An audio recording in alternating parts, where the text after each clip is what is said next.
Well, as we mentioned at the top, classes begin today for CCISD schools.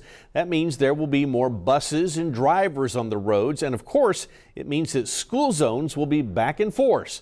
Sunrise reporter Roland Rodriguez joins us live this morning from Evans Elementary School over on Comanche. And Roland, time for drivers to try to bring back some old habits. Good morning, Mike, and good morning, Sound Texas. The summer break is over, and TxDOT has a very important message. Don't drive distracted. The Texas Department of Transportation says there were 765 traffic crashes last year in Texas school zones, resulting in 1 death and 15 serious injuries.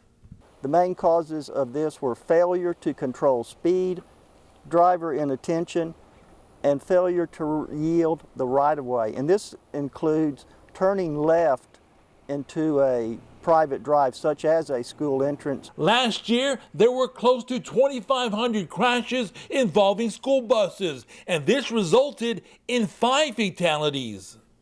If a school bus is stopped and it has its red flashing lights on, or its stop sign extended, you must, as a driver, stop. Drivers in both directions must stop. And the only exception is if there is a median between you and the school bus. If you fail to follow this rule, you can be fined up to $1,250 for a first offense. Motorists should remember that traffic fines double in active school zones, and cell phone use is prohibited. An important reminder is to drop off or pick up your children in the school's designated area. Do not drop your children off in the middle of the street.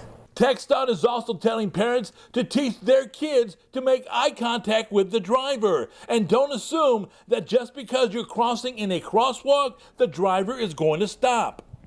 Cross the street at intersections or at marked crosswalks.